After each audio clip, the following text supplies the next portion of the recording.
Our Father in heaven, the one and only God, creator and giver of life to all things upon the heavens and the earth, please grant us life and good health and bestow upon us peace, prosperity, moral strength, and understanding.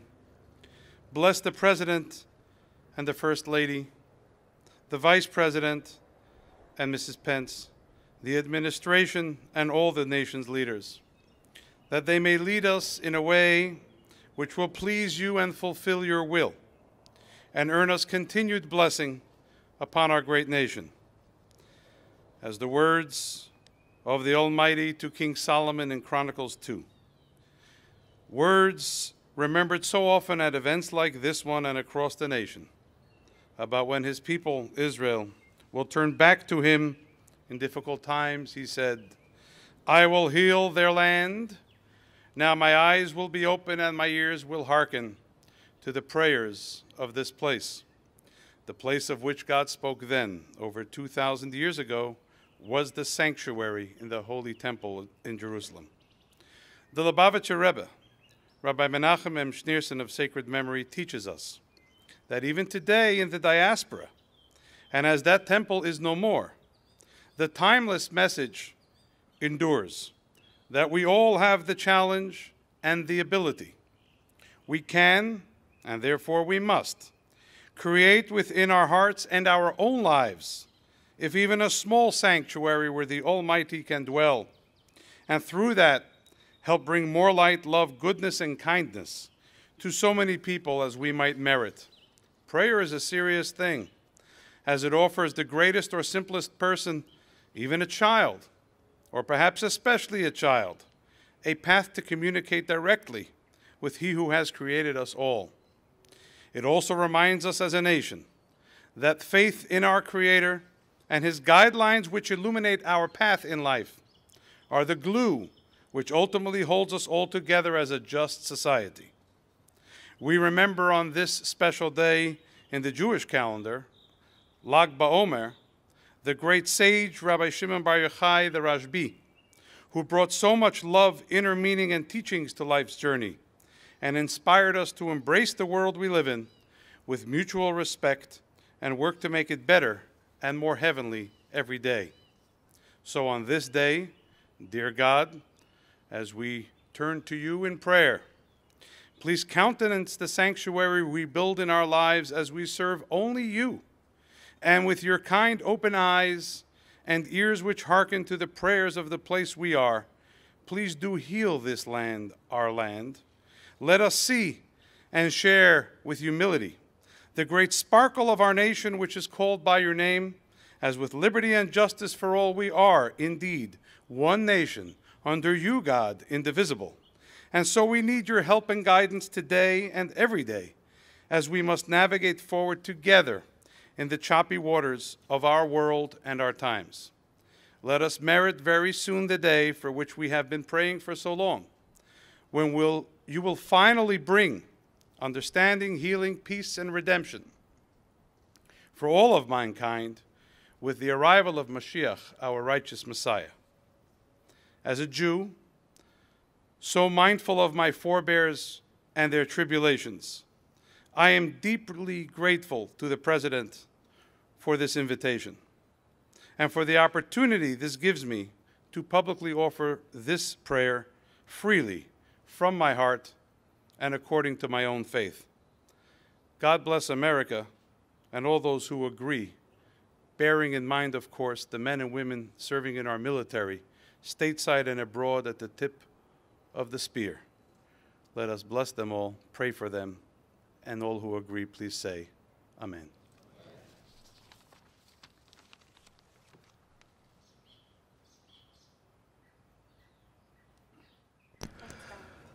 Ladies and gentlemen, the President of the United States.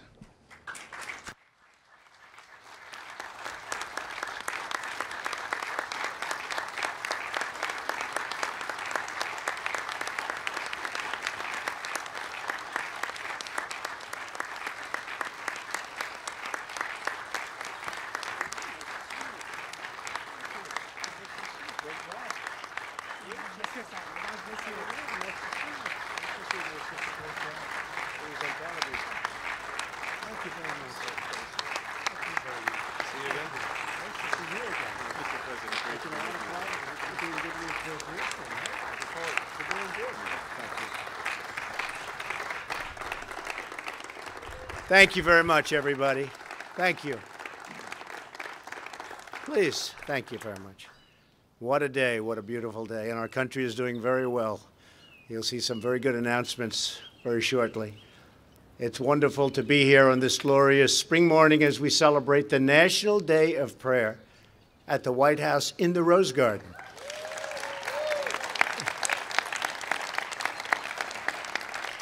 I want to thank Vice President Mike Pence and Karen for joining us. Very special people. Thank you very much. We are truly blessed to have a Vice President and a Second Lady who believe in the power of prayer and the glory of God. And they do believe. I'm with them a lot. They believe. Good. Thank you, Mike.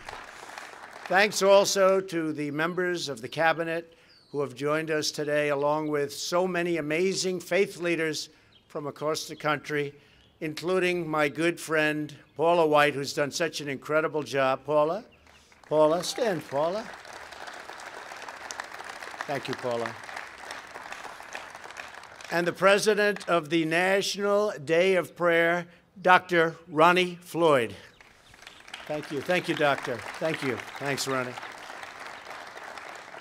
I especially want to recognize Sissy Graham, and I will now add that word Lynch because I always call her Sissy Graham, but it's really Sissy Graham Lynch. You like it that way better, right? Don't you think I like it that way too?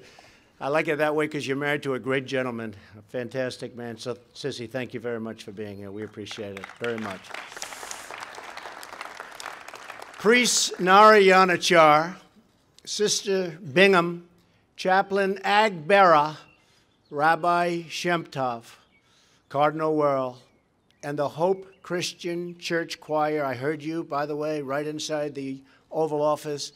That was beautiful. That was great music. Thank you. Thank you very much. As we gather this morning, our thoughts also turn to the memory of a man who awakened the light of God in the hearts of millions of America's pastors, and that's the great, legendary, wonderful Billy Graham. Great, great man. Great.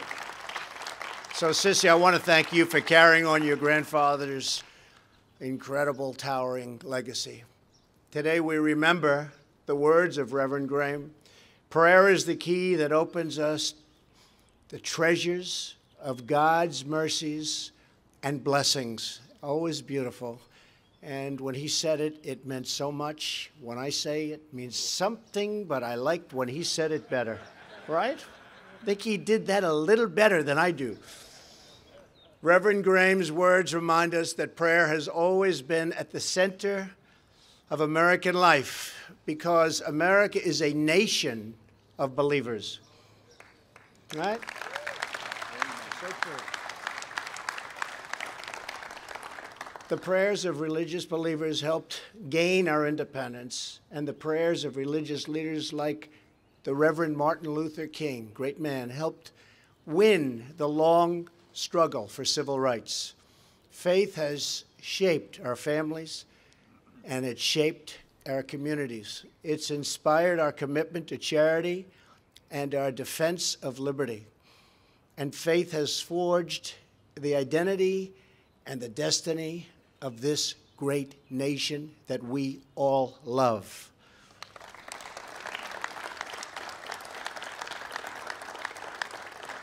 Americans of faith have built the hospitals that care for our sick, the homes that tend to our elderly, and the charities that house the orphaned, and the minister, and they really do, they minister to the poor, and so beautifully and with such love. We are proud of our religious heritage, and as president, I will always protect religious liberty. We've been doing it. We've been doing it. Last year on this day, I took executive action to prevent the Johnson Amendment, a disaster, from interfering with our First Amendment rights. I was so proud of that. I've been saying from the beginning, you know that. I was saying for a long time we're going to do that. Across the government, we have taken action to defend the religious conscience of doctors, nurses, teachers, students, and groups like the Little Sisters of the Poor. In January of this year, I was proud to be the first president to stand here in the Rose Garden to address the March for Life, a very special day. And my administration has spoken out against religious persecution around the world, including the persecution of many, many Christians. What's going on is horrible. And we're taking action. We are taking action. We condemn all crimes against people of faith, and today we are launching another historic action to promote religious freedom. I will soon be signing an executive order to create a faith initiative at the White House.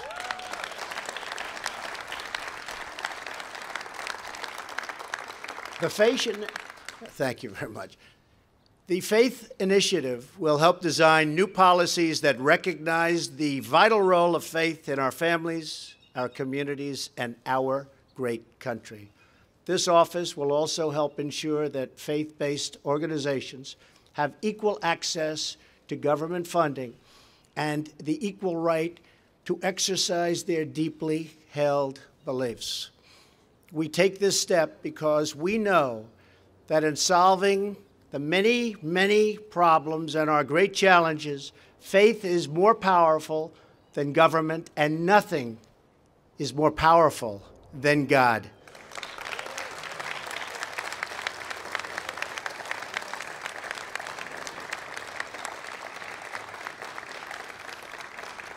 With us today is a living reminder of this truth.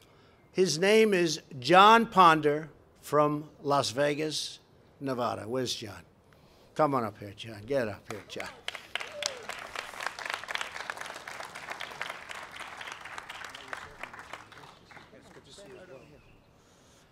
John grew up without his father.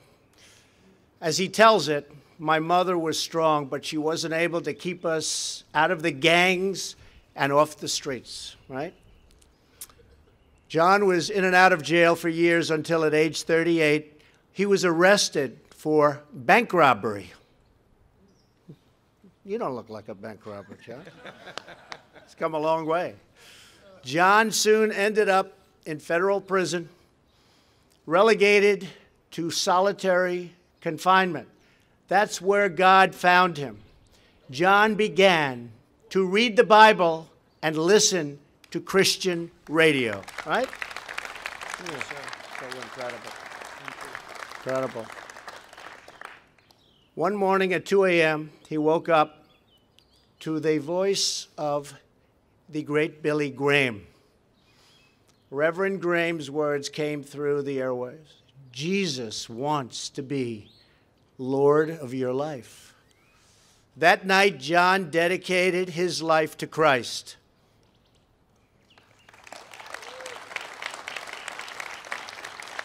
He spent the rest of his time in prison praying, studying the Bible, and bringing the Lord to his fellow inmates. The day after John's release, a visitor knocked on his door. It was the man who put him in jail, FBI Special Agent Richard Beasley. Who's here? Richard? Come on up, Richard.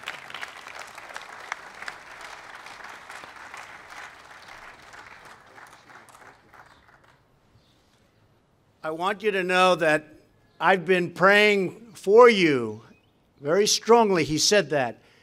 God called me to the FBI in part because of you, John. The two are now lifelong friends. John, do you like him? I love him. Oh, you love him? That's nice. That's beautiful. John runs a ministry that has helped more than 2,000 former inmates rejoin society, and he's the talk of the country. The job John does is incredible. John and Richard, you are a living testament to the power of prayer.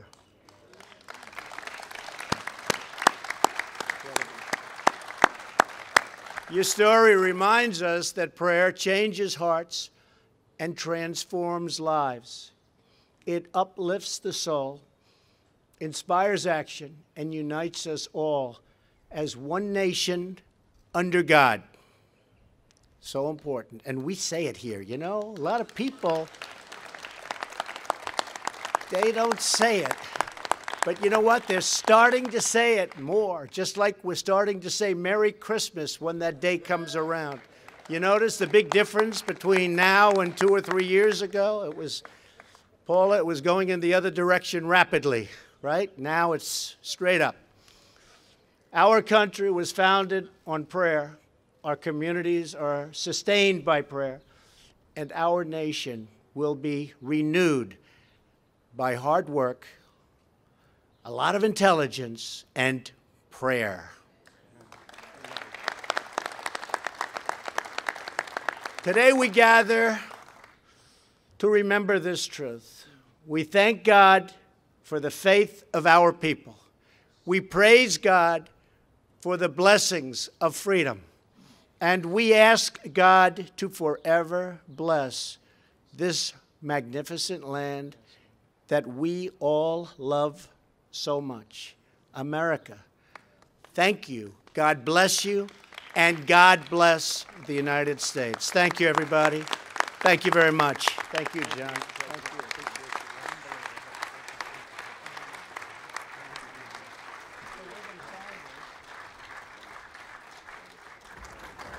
This is a big signing. We're joining you. Come on up, folks. Come on up. Jack Graham. Hi, Jack. Good Yes. to see you again. Nice to see you, Jack. Come on, Mike. She's Wow, what a group, huh? It's a big, don't worry, the collapse is rolling on down one side.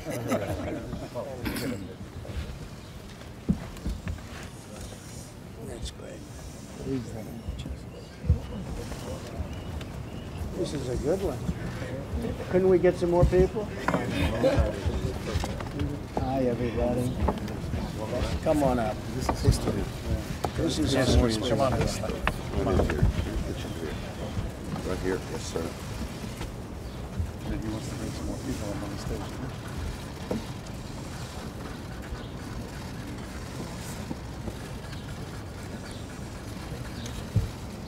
That's fantastic. Yeah. We're going to give you all. Thank you.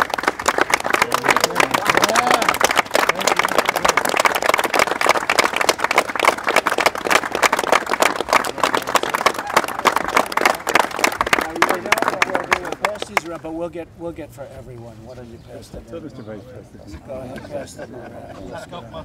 And those are the best. These are the great ones. Go ahead, here, grab that. Wonderful. So you spread them around. Thank you very much, everybody. It's a great day. Thank you. Thank you.